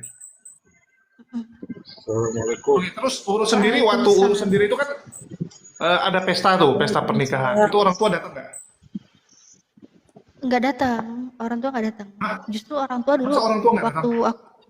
Enggak. Jadi dulu malah waktu nyebarin undangan, itu kan aku nitip satpam perumahan kan, aku titip undangan buat dibagi-bagiin ke tetangga-tetangga. Terus papa itu ngirain aku tuh diem-diem nggak ngurus, dikirain aku nggak jadi nikah gitu. Dia santai-santai gitu kan, ternyata dapat kabar dari tetangga, dia bilang gini, "Pak, selamat ya, anaknya mau nikah," katanya gitu kan. Terus papaku bilang, "Hah? Nggak ada? Yang mana?" Kata papaku gitu. Terus, "Selamat ya, ini undangannya udah datang, mau nikah ya, selamat ya," katanya. Terus ya udahlah, marah-marah langsung papaku kan. Papaku lihat undangannya kan ditunjukin tetangga. Nah, di situ kan ada namaku kan, Natalia Iriani, anak dari, ya kan. Terus kan namanya papaku kan. Nah, itu dia marah. Dia marah-marah, terus dia bilang, "Dia ini kenapa kamu? Kok kamu kenapa ini kayak gini? Papa tahu dari tetangga katanya kamu mau nikah nih, undangannya papa lihat. Ada nama papa di situ. Kenapa kayak gitu? Kenapa kamu tulis nama papa di situ?" Kata papa. "Papa kan nggak restuin," kata papa gitu. Terus aku bilang, "Ya kan ini Pak, aku kan anaknya papa. Emang salah aku tulis namanya papa di situ? Aku kan anak papa," aku bilang gitu. Ya udah dia marah-marah. Terus aku diusir gitu. Jadinya aku pergi dari rumah. Loh, Marah-marahnya dia diusir? sih nggak, dia nggak bilang pergi keluar kamu, nggak gitu sih. Cuma dia marah-marah. Dia bilang pokoknya pakai bahasa-bahasa yang benar-benar udah apa ya, ya namanya di luar kontrol lah ya kok ya. Jadi ya udahlah, aku keluar aja. Cuma mamaku yang nangis-nangis, mamaku nahan-nahan aku untuk nggak keluar gitu, nggak pergi dari rumah. Terus ya udahlah mah, aku keluar aja. Kalau emang papa udah nggak mau ngakuin lagi aku anaknya papa, ya udah, yang penting sampai kapanpun aku tetap sayang papa mama, aku tetap anaknya papa, aku nggak mungkin hilangin nama papa. Kalau papa itu memang tetap papaku, ngomong gitu. Terus ya udah akhirnya aku pergi. Terus dulu kan masih calon ya kan, jadi mamanya Mas Imam itu dulu nyediain rumah juga gitu loh. Dia bilang, "Ya udah kamu di sini aja daripada nanti kamu dicariin, terus kamu nanti kalau balik ke Kristen lagi gimana?" Dia kan khawatir juga gitu kan. "Ya udah kamu di sini aja, biar kamu dijaga di sini." Jadi mamanya sediain rumah buat aku biar nggak terjadi sesuatu apa-apa gitu. Ya udah, akhirnya nikah. Terus selama resepsi pernikahan gitu nggak ini, mama papa nggak datang jadinya. Jadi benar-benar cuma pakai wali hakim dari KUA datang ke acara nikah kayak gitu. Kakak nggak datang juga? Nggak, Loh, masa kakak juga nggak mau datang? nggak ada yang datang, sama sekali nggak ada yang datang. Jadi kayak benar-benar udah anak buangan gitu kok. Wah, sedih kali. Gitu. Ya dulu Terus, sih, tapi sekarang alhamdulillah udah baik lah semuanya. saya mau nanya itu sih. Kalau sekarang artinya sama orang tua gimana hubungan? Alhamdulillah baik-baik aja sama orang tua. Jadi marah-marahnya mereka ya tetap aja lah. Mereka tetap menganggap aku anaknya, tetap sayang sama aku. Sering ketemu, sering keluar bareng, makan bareng, jalan-jalan bareng sering. Gitu. Oke. Karena satu kota juga ya tinggalnya ya. Iya, satu kota juga, dan memang kan perintah di Al-Qur'an ya kan. Memang kita kan tetap harus berbakti kepada orang tua, walaupun orang tua itu berbeda keyakinan kan gitu. Betul. Artinya cuman si Melisa nih yang masih belum pulih nih hubungan dengan orang tua. Nggak benar Orang nggak? tua aku mah susah kok. Ya susah. Iya. Glenn aja udah beres. Artinya si Melisa nih yang nggak benar jadi anak. Yang datang ke sana aja diludain kok. Baik-balik. Ludain baik. Oke. Lu aja bang gitu. Aku lanjut deh. Jadi dari situ orang tua nggak datang di pesta pernikahan. Waktu pesta tuh lu nggak nelpon kayak misalnya nanyakin datang nggak gitu kan? Pasti kan anak tuh berharap banget ya orang tua datang. Apapun cerita kan itu momen istilahnya momen yang sangat penting lah dalam hidup kita. Pasti kan keberadaan orang tua tuh sangat diharapkan. Enggak telepon. Jadi benar-benar udah ya gimana ya, kayak ngerasa udahlah. Udah ngerasa kayak dibuang gitu loh. Tapi ternyata mereka tetap sayang sama aku gitu. Ya Dia apapun nggak ceritanya ngubungin waktu itu. sama gitu. Mm-mm. Oke, terus nggak ada isi lagi nih. Dari lu sendiri sering nggak kayak ngobrol sama orang tua tuh tentang agama tuh? Kan biasa sama keluarga itu saling mencoba meyakinkan ya. Kayak contoh misalnya saya ngobrol sama kakak, kadang-kadang kita saling nyindir gitu. Ah bodoh lu, misalnya dia bilang gitu, bodoh lu nggak makan babi lagi, padahal ini enak gini gini gini. Nanti gua balas gitu kan, ya makan babi jadi gendut kayak lu sekarang, gue bilang kan gendut kali gitu. Ada nggak yang gituan? Enggak, dulu sih itu kok, yang awal-awal ketahuan itu sih kakakku sok-sokan gitu nanya, apa sih yang bikin kamu ke Islam gitu kan, kakakku dulu gitu.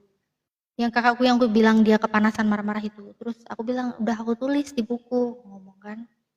Nanti aku kasih, ternyata dari tulisan aku, apa aja alasanku itu, maksudnya dalil-dalilnya di mana aja, semua yang aku pelajari itu aku kasih ke dia, ternyata nggak disentuh sama sekali. Terus kalau upaya-upaya untuk ngajak lagi, dulu-dulu sih pernah ya, jadi sampai awal-awal aku udah nikah gitu kan, itu sering di WA sama papa gitu. Di WA kayak di semacam apa ya, semacam diserang Islam itu bukan agama yang benar lah gitu kan, nyembah setan kayak gitu-gitu. Aku cuma balas pakai senyuman, aku cuma balas, aku nyembah Tuhannya Yesus Pak, aku ngomong gitu. Yang aku sembah Tuhannya Yesus, aku nggak nyembah setan, aku bilang kayak gitu. Terus ada juga penatua dari gereja, itu dia sampai WA aku dengan sangat santun ya WA-nya, WA santun, pakai ayat-ayat dari Bible. Kalau Yesus itu Tuhan, Yesus begini gitu kan, di pakai khotbah-khotbah singkat lah gitu, pakai WhatsApp gitu kan. Tapi ya udah, aku cuma balas senyum aja gitu. Tapi sekarang setelah aku mulai aktif di diskusi gitu kan, diskusi lintas agama, aktif debat gitu, mereka malah sama sekali udah nggak ada yang pernah mau ngebahas tentang agama sama aku gitu. Sama sekali udah nggak pernah ada yang berani gitu. Jadi aku ke rumah pas ketemu sama penatua gereja yang dulu biasanya ngubungin aku, ketemu langsung dia udah nggak berani ini juga, nggak berani ngomongin ayo dong, nggak berani ngedebat. Yang ada ketemu aku mereka cuma biasa aja gitu, udah. Ya, mereka juga tahu, wah ini udah liga utama. Kalau mereka masih liga antar kampung, nanti dilibas pula. Nggak seimbang.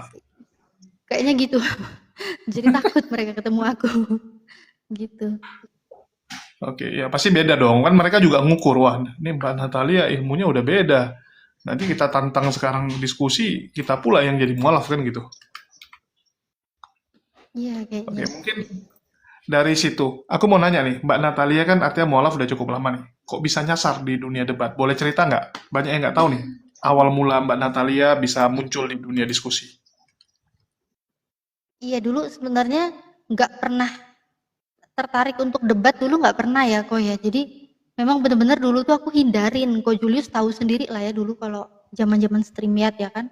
Pasti aku bilang, ini nanti kalau kita diskusi aja, aku nggak mau debat gitu. Pertama, aku dulu takut. Pertama itu dulu takut. Jadi jujur aja, dulu aku memang salah satu orang yang paling takut kalau disuruh debat. Dulu awal-awal aku jadi content creator ya, benar-benar takut gitu. Jadi kalau ada yang debat, mending aku hindari. Karena apa? Aku takut salah berucap dan aku tahu kapasitasku. Aku masih harus banyak yang aku pelajari dulu di Islam gitu kan. Apalagi kalau mu'alaf ya kan, mu'alaf kan masih benar-benar nol gitu kan. Aku harus banyak belajar tentang Islam seperti apa. Jangan sampai aku hanya tahu tentang kekristenan, itu pun baru tahu sedikit. Begitu aku disodorin ini itu, aku terpengaruh atau apa. Jadi aku sadar diri gitu loh. Jadi dulu tuh aku lebih baik menghindar daripada aku salah. Daripada aku mempermalukan nama baik mu'alaf, daripada aku mempermalukan nama baik Islam, lebih baik aku nggak usah debat dulu kayak gitu. Nah terus tertariknya itu dulu diajakin Ustadz Wahfi, terus Mas Nandar. Jadi iya dulu gitu. Iya. Ada di cerita sama Ustadz Wafi. Jadi Mbak Natalia itu sering dulu ditemani sama mereka dua ya. Apalagi Ustadz Wafi ya. Jadi terus dibilang, ayolah coba aja, udah bisa katanya. Gak berani, aku bilang, udah coba aja. Jadi dulu memang masuk debat itu dulu di roomnya Mas Nandar itu ya, dulu awal-awal di roomnya Mas Nandar. Terus ternyata aku nyoba, bisa juga ternyata aku ya. Jadi awalnya nyoba lah kok enak kayak gitu. Jadi awal-awal debat awalnya dapat terus nyoba lah kok enak gitu kan. Ya udah jadinya ya udah aku aktif lagi, besok ketagihan lagi debat lagi dan ternyata dari debat itu nggak cuma menghentikan langkah belajar ternyata. Dulu aku kirain kalau debat itu memang debater tuh udah super, nggak perlu belajar gitu. Ternyata enggak.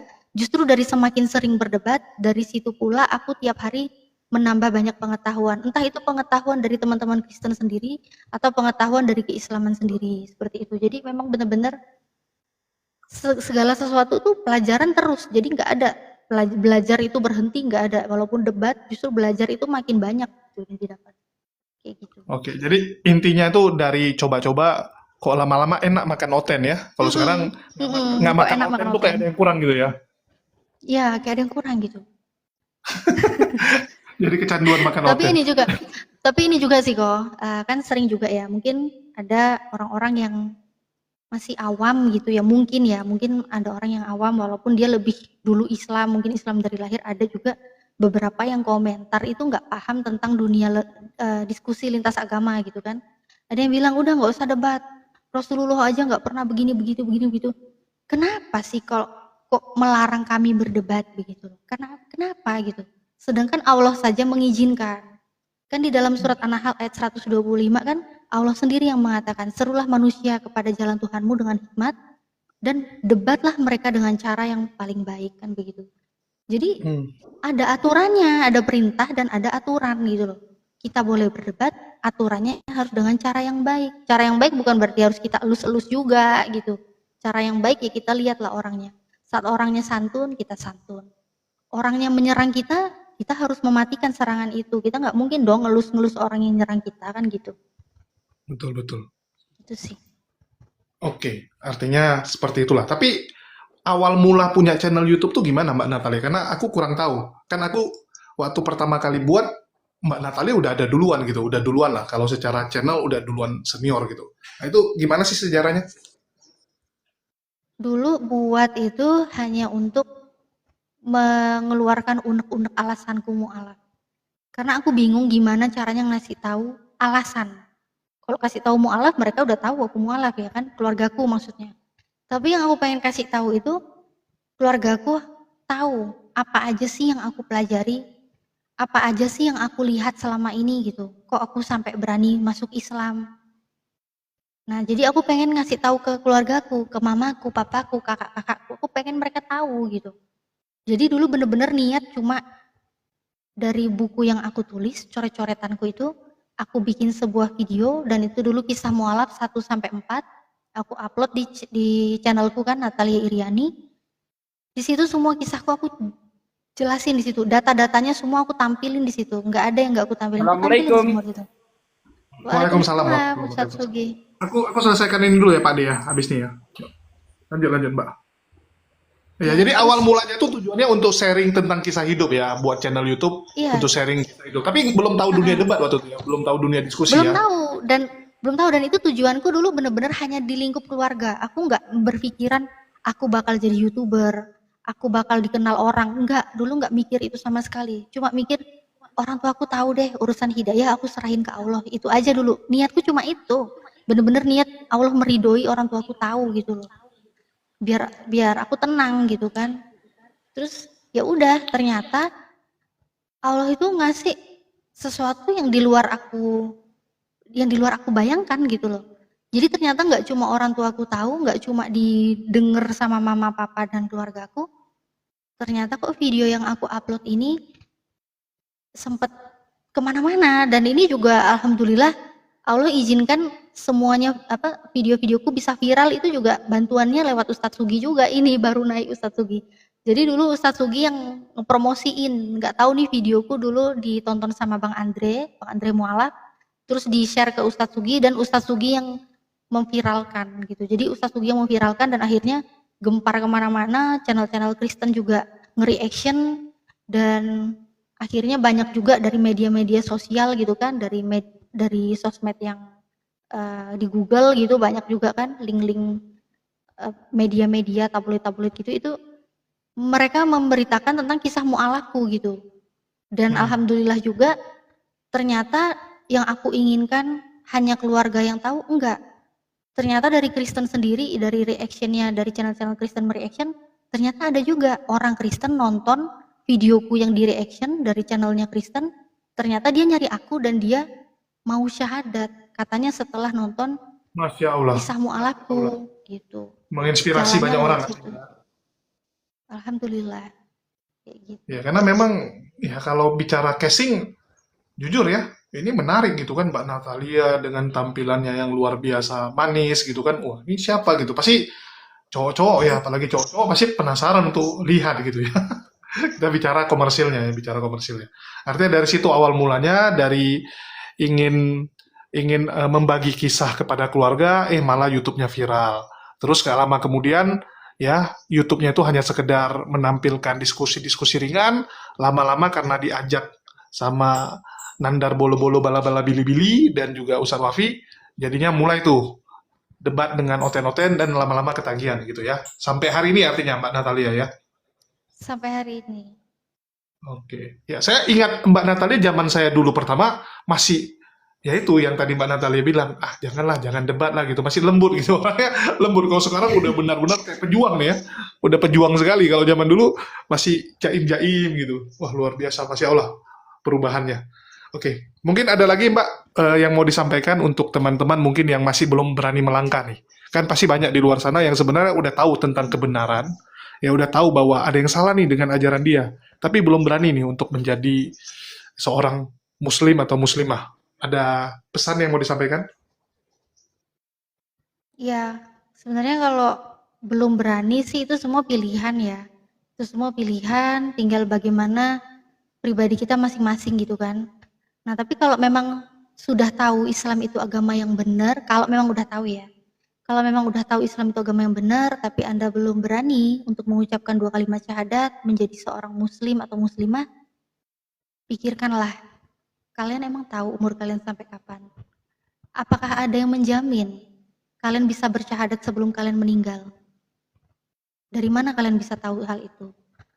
Kalau memang Islam itu adalah pilihan untuk keselamatan kalian dunia akhirat, ya udah, jangan nolak kebenaran.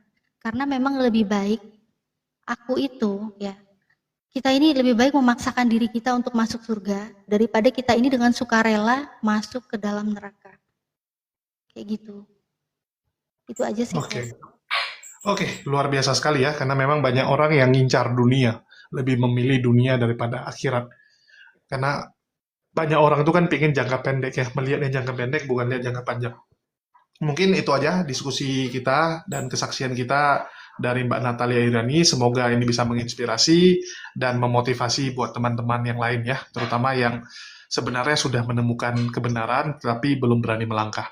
Soalnya ada tuh salah satu pendebat senior nih Mbak Natalia. Pendebat senior yang dari pihak sebelah itu sudah oleng, sudah yakin bahwa Islam yang benar tetapi belum berani. Dan setiap pagi WA sama saya, malam nelepon, sudah beberapa hari seperti itu terus, tetapi kita doakanlah semoga dia berani karena banyak pertimbangan dia, terutama tentang keluarga ya yang jadi pertimbangan dia. Oke, mungkin itu aja. Semoga ini menginspirasi. Makasih buat teman-teman. Kita lanjut diskusi santai sedikit sebelum kita tutup karena banyak teman-teman yang minta naik supaya supaya agak sopan dikit kita ajak diskusi dulu. Mungkin dari Cici Melon ada yang mau disampaikan atau Pak Desugi sama Ustadz Abdul Malik. Sorry ya, tadi belum bisa karena mau dibereskan dulu. Ya, boleh nambahin sedikit ya, karena nama saya tadi disebut sama Mbak Natali. Jadi dulu awal-awal saya terjun ke YouTube itu kan channel-channel Muslim yang khususnya bergerak di bidang kristologi itu kan sangat minim. Bahkan waktu itu Bang Juma belum punya channel, belum saya bikinkan channel. Waktu Mbak Natalia ke YouTube, Bang Juma belum punya channel itu. Ya, jadi Bang Juma saya aja belum berani. Ya, terus debater-debater Muslim lainnya yang waktu itu masih di WA itu belum berani. Nandar belum punya, Rifa belum punya. Yang punya itu baru saya sama Viral Indonesia. Ya, Mas Erik Egel. Nah, ya. Alhamdulillah waktu itu channel yang paling besar baru punya saya. Itu channel paling besar, channel debat terbesar, Salam Akal Sehat, itu saya. Jadi bagaimana saya itu ingin bergerak eh, memperbanyak channel lah intinya waktu itu, memperbanyak channel YouTube gitu kan. Ya, karena waktu itu mungkin kasih tahu Pak De, waktu itu yang sebelah udah duluan ya. Jadi Wah bisa udah, dibilang Muslim itu udah, ketinggalan. Jadi kalau ada iya, tuduhan yang menyerang itu kami salah. Dulu zaman Pak De pertama itu yang sebelah itu udah penuh. Bahkan bisa dibilang channelnya Pak De walaupun di Muslim waktu itu paling besar, tapi kalau di pihak sebelah paling kecil malah ya, duluan mereka.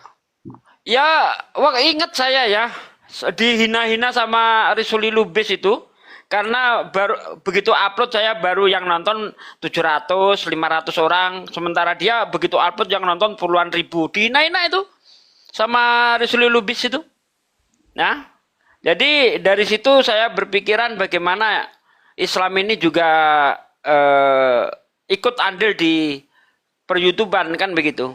Karena kita tahu mereka sudah besar. Ada Tamparagi, ada gereja YouTube, ada banyak sekali udah besar-besar mereka. Ya banyak. Ya, jadi ketemulah channelnya Mbak Natali itu. Ku tengok baru 250 ini.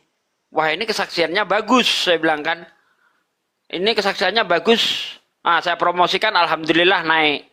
Kemudian nemu lagi channelnya Tasik Ngaji. Baru 750 seingat saya. Saya promosikan meledak. Terus siapa lagi ya? Mbak Esa Rafleza. Itu juga masih kecil. Saya promosikan meledak. Wah, subhanallah, bahagia sekali waktu itu Bang Julius. Nah, Iya. kan ya. Jadi memang murni waktu itu niat kita itu benar-benar dakwah ya karena Allah gitu. Ya saya ingat zaman dulu sedih ya, kita itu ketinggalan. Bayangkan ya, jumlah Oten itu kan cuma 1/8 dari Muslim. Tapi jumlah channel mereka itu bisa 10 kali dari kita, teman-teman. Jadi waktu itu kita memang gencar-gencar memotivasi teman-teman untuk ikut terjun ya. Dan alhamdulillah sekarang ya bisa dibilang walaupun jumlah masih lebih banyak mereka, tetapi kalian bisa lihat impact-nya, hasilnya. Setiap hari ada yang bersyahadat, sedangkan yang murtad, alhamdulillah dari medsos nggak ada. Yang di medsos nggak ada, tapi kalau di luar mungkin, karena indomisasi, habilisasi, dan sebagainya. Dan ini ada yang senior juga nih Pak De, si Edis ya, yang dari zaman dulu sibuk mencari kesalahan Quran, tetapi sampai detik ini teman-teman, tidak ada satupun yang dia temukan, yang ada malah berkat Edis banyak orang jadi mualaf. Berkat melihat kebotolan dari Edis ini. Halo, shalom Jadi Dis. bentar, jadi gini ya, saya belum menemukan ada orang Islam murtad karena nonton debat. Saya belum menemukan ada debater Muslim yang murtad. Tapi kita tahu sendiri banyak sekali debater Kristen yang mualaf, debater Kristen yang mualaf, orang yang mualaf karena nonton debat itu banyak. Tapi sebaliknya tidak terjadi, begitu. Betul. Oke, Cici Melon, ada yang mau disampaikan buat Mbak Natalia? Buat Mbak Natali, aku kangen. Udah lama kita nggak ketemu. Udah lama gak ketemu. Kapan main ke Jakarta lagi? Belum tahu, Ci. Iya, kamu Cici jauh. Cici kapan ke Jawa Timur lagi, Ci? Sebenarnya sih Kodondi sekarang lagi keliling ya di sana ya. Kan Cuman, di Cici iya, Melonnya kok kapan? aku agak-agak susah ini ninggalin bocil 3 di rumah ya. Oh gitu. Buat Edis TV, yuk bisa yuk. Asyhadu alla ilaha. Janganlah kalian mengajak saya menyembah manusia. Koplak kan, bukannya nambah ilmunya, malah semakin koplak kan. Dan ini sebenarnya gimana ya kok? Ini kenapa dia dikasih Kalian dikasih panggung? tidak Kenapa dia boleh dikasih panggung? mengajak saya Turunin aja lah. Ini menyembah orang-orang Iya, koplak ini. nggak ada gunanya, nggak ada gunanya. Dari Kita dulu bantu Muslim mereka masih untuk takut kita sama ketawa saya. ya. Orang dia itu suka tipu-tipu, bahkan untuk sesuap nasi dia itu rela pakai baju koko ngemis di masjid. Ngapain kita apa kan? Hah? Nggak, aku cuman mau nanya bentar, Dis. Kan kemarin lu galang dana tuh masalah untuk rumah anti gedebrul ya. Itu gimana, Dis? Udah terkumpul belum? Oh sudah tuh. Tuh, keren Wih, kan rumah rumahnya? anti gedebrul teman-teman nih. Kasih lihat. Keren rumahnya tuh. Keren Wih. ya? Kok rumahnya di seberang, Dis, bukan di tempat lu, Dis. Lu jaga parkir. Rumah orang. Oh, jaga parkir. Edis lagi jaga parkir, guys. Intinya kalian Kita jaga parkir lah yang benar, Dis. Kalian Itu kan berhentilah Amerika menyembah lagi rawan manusia. kebakaran. Berhentilah kalian menyembah Lagi manusia. Ini kebakaran, tolong dijaga yang benar. Jadi bentar, Jangan bentar. sampai kebakaran ke rumah. Oh, udah diturunin ya. Jadi kita disuruh nyembah Tuhan yang seperti sutradara film porno gitu maksudmu, Dis? Tuhanmu kan seperti sutradara film porno. Intinya tidak boleh eh. menyembah manusia yang sedang dalam kubur. Tuhanmu kan seperti sutradara film porno, Edis. Misalnya di dalam Kenapa 2 sih? Samuel 12 ayat 11 12. Kenapa sih Beginilah kau pada firman takut Tuhan. sama saya? Diam dulu, diam. Nanti kau tanggapi kalau berani. Kalau berani kau tanggapi nanti. Tadi kita Lari kau kan? Nggak, kasihan dia Pak Adi. Lagi jaga parkir. Kalian bisa lihat ya. Dia bilang itu rumahnya, tapi dia di luar. Dia di luar. Dia jaga parkir di sana. Sebentar Bang Julius, nanti saya dikira fitnah ini. Tadi kan saya udah ngomong tuh. Edis itu menyembah Tuhan yang seperti sutradara film porno. Saya kasih ayatnya biar nggak dipraming. Di dalam 2 Samuel 12 ayat 11 12. Di situ bunyinya begini, beginilah firman Tuhan. Bahwasanya malapetaka akan aku timpakan ke atasmu yang datang dari kaum keluargamu sendiri. Aku akan mengambil istri-istrimu di depan matamu dan memberikan kepada orang lain. Orang itu akan bersetubuh dengan istri-istrimu di siang hari. Sebab engkau melakukan secara tersembunyi, tapi aku akan melakukan hal itu secara terang-terangan di depan seluruh mata orang Israel. Apa bedanya tuh hanya Edis dengan sutradara film porno? Nah, itu ayatnya. Ustadz Abdul Malik, apa kabar? Subhanallah, udah lama ini nggak pernah ngobrol nih. Alhamdulillah baik Pak Desugi, semuanya sehat. Subhanallah, alhamdulillah. Edis tuh cair remis. Iya, dari dulu cuma bisa cari Iya. habis dia. Kan Muhammad itu kan Rob kata dia kan. Muhammad itu kan Rob. Ya saya juga Rob Bulbait, kepala rumah tangga. Kenapa? Udah gitu aja. Semua orang Islam juga tahu. Bahkan Nabi Yusuf itu memanggil Raja Mesir itu Rob. Tapi kita nggak pernah menganggap bahwa orang yang dipanggil Rob itu adalah Rob. Karena otak kita bukan sekecil otaknya Oten. Kita tahu meletakkan segala sesuatu itu pada tempatnya. Rob, ya, kalau diletakkan kepada manusia, itu berarti dia penguasa. Ya, tarafnya penguasa sesama manusia. Tapi kalau udah dikatakan Rabbul Alamin, lah itulah yang Tuhan. Ya, Rob itu kurios lah. Lah, kurios. Jadi Rob itu pemelihara, pemilik, pengatur gitu. Ya. Betul. Kalau rumah tangga, pengatur rumah tangga, ya, yang merawat rumah tangga, Rabbul Bait namanya. Tapi ketika idofahnya al-alamin, itu Allah. Allah. Maka Allah, makanya Allah itu biar sederhana ya dipahami. God itu bisa dianggap Lord, bisa dianggap King. Tapi Lord dan King kan belum tentu God. Paham ya? Nah, pakai bahasa Inggris aja lah. Ya, kalau anti sama pakai bahasa Arab. Sama seperti Allah. Allah itu Rob, Allah itu ilah. Rob dan ilah belum tentu Allah. Karena ada Rabbul Bait, kepala rumah tangga, ya kan? Ada ilahahu hawa, orang yang menjadikan hawa nafsu sebagai ilah dia gitu. Paham ya? Jadi itu kawan-kawan. Mudah sebenarnya. Siap. Oke, mungkin dari Glenn ada yang mau disampaikan. Kalau Edis pasien lama saya teman-teman, kalian boleh tanya ya, terutama buat Oten. Edis itu sama sudah Edis. goncang sebenarnya, Ya. Julius. Cuman Tapi dia saya tuh kan, senang loh. cuman kan dia, Saya senang diskusi sama dia karena berkali-kali diskusi sama dia berakhir dengan memalukan si Edis dan itu diakui. Saya masih punya video diakui. Jul, rupanya aku yang salah. Gini Bang Julius. Edis itu tahun 2012 itu pernah berjanji sama saya akan menghubungi saya selama 40 hari. Setiap malam ya, akan menginjili saya. Siapa yang kalah nanti murtad. Oke, saya bilang. Saya murtad kalau kalah. Kalau kamu mualaf ya oke. Itu pakai membahalah juga tuh. yang potong kuping itu. Baru 3 malam nggak berani lagi. Cuma 3 kali ngubungin saya. Padahal janjinya 40 malam. Tahun 2012 itu. Oke. Ya mungkin aku rasa udah cukup ya karena kita di sini bukan mau debat teman-teman. Ya bagi teman-teman yang mau debat mungkin bisa lanjut di room-room lain. Ya mungkin dari Mbak Natalia ada lagi mau disampaikan atau mau lanjut debat? Aku sih terserah karena tadi Mbak Natalia bilang kan ada urusan ya. udah itu aja. Gimana? Oke, mungkin aku tutup aja ya. Kita tutup aja teman-teman. Mohon maaf ya Loh, karena Bang Glenn belum dikasih suara ini, Bang Glenn. Belum bicara. Bang Glenn. Gimana sih? Sorry. Udah biasa Jul mah udah biasa, udah nggak apa-apa, udah biasa. Kasihan ngambek nih. Ya elah, CS biarin Silakan. aja mah, kita nggak pakai formal di sini.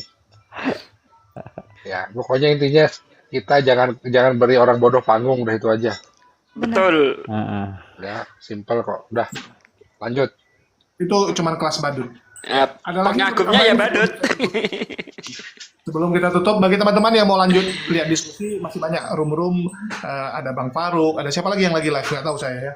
Itu kalau mau lihat diskusi silakan ke sana. Kalau di sini kita cuman kesaksian ya dan ngobrol santai aja, karena jujur udah agak muak saya dengan debat.